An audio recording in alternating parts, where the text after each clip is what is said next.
What's up, guys? My name's Joel, and today I want to talk about my first impressions of the game Overwatch. So, what Overwatch is it's a first-person shooter, and it's a 6 versus 6 based game. And there's 4 game modes, and there's 12 maps, and there's 21 characters. Okay, it's very straightforward. So, anybody that's been a fan of games like Team Fortress, Quake, Unreal Tournament, more of the arcade type shooters will understand what this game is like. It's based around the 21 different characters that you can play as.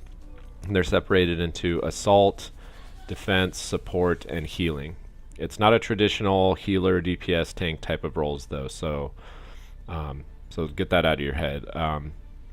Having a diverse team of the different roles can help you on certain different game modes. And learning these characters and switching between them is really the core essence of the game. One of the game modes that I like is the Escort game mode, where you escort a payload while the other team tries to stop you from doing that. I didn't think this would be fun at first, but then when I realized the payload isn't destructible, they can't destroy it, and the little mechanics of it about standing on it, guarding it, when it stops, the spawn locations, things like that. I found this to be a really fun game mode. Considering there's only 4 game modes, in my head I had it at these better be good, and they do come through. In Control, 2 teams fight over objectives in a kind of best of 3 format, and this can also be really fun. This is also similar to the Assault game mode, and so you're basically, you have one team defending in Assault and another team attacking. In Control, you take turns fighting over different spots in the map, and the maps are beautiful. They utilize verticality, and they look great. It's got that Blizzard polish to it. A lot of the characters have different mobility skills too. Like, for instance, using the Ninja Genji, he can run up walls and flank people like you see here. There's people that teleport, there's people that roll, there's people that have grappling hooks, there's people that have jetpacks. So all different kind of ways to traverse these maps. And Blizzard did a really great job of not only utilizing, like I said, the elevation in the maps, but also building the maps around certain game modes. Some people will probably have the problem with the fact that you can't pick certain game modes for certain maps, but really, because they based it around those game modes, the quality of them shine through while playing those. All the different characters are great. I thought that having to learn all these characters was going to be horrible, but really there's only a few skills for each one. There's usually some kind of traversal skill, and then there's an ultimate skill that builds up over time, as well as when you deal damage and kill guys. And then there's usually a couple set of other sub skills. Healers have a healing skill. Support will be able to do things like give your guys shields, things like that. If you don't really know how to play a guy, it can still be as easy as I can use a jetpack and I can shoot rockets like you see here. It's very satisfying in the sense that you don't really need to know the characters very well in order to be able to jump in and play the game. One thing I will say about this game is it's very fun. Regardless of your skill level, you'll always be having fun. Even when you're healing people and using support-based skills, giving people shields, things like this, you're still getting, you're getting rewards, you're helping out the team. And once again, not really that difficult to learn.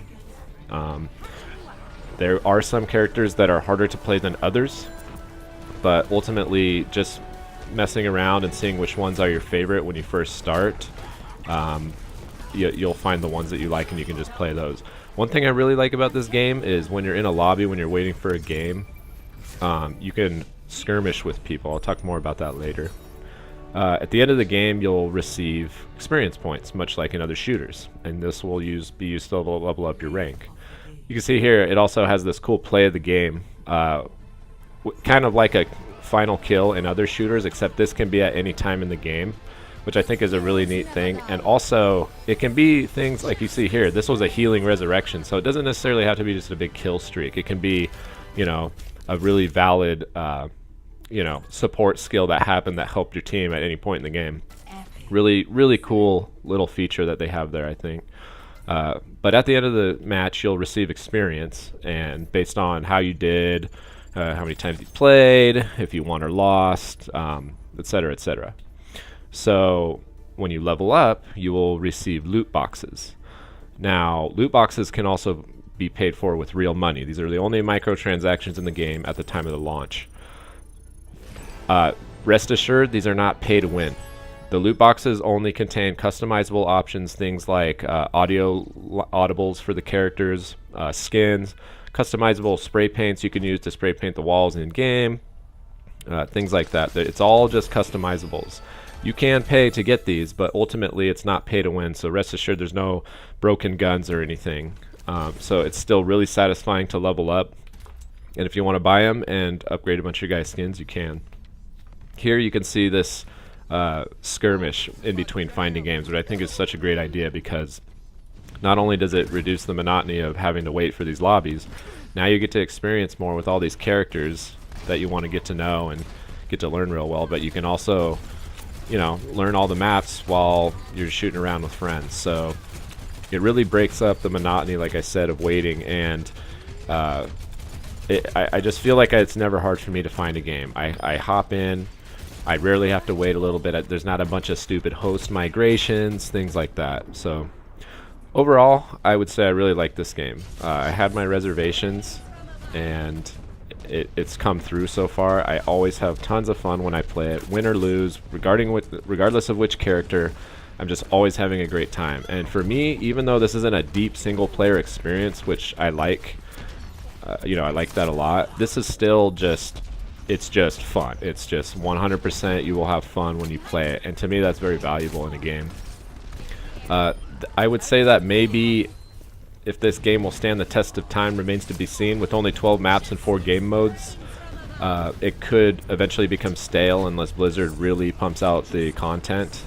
They have mentioned that they may make the DLCs free, which I'd take that with a grain of salt. We'll see about that. If they do, good for them. More characters, more maps, good for us. We win. But other than that, I would still say this is great, and I would totally pick it up for $39.99 on PC. That is $60 on consoles. Anyhow, I want to see what you guys think. Let me know. Do you want to play it? Have you played it?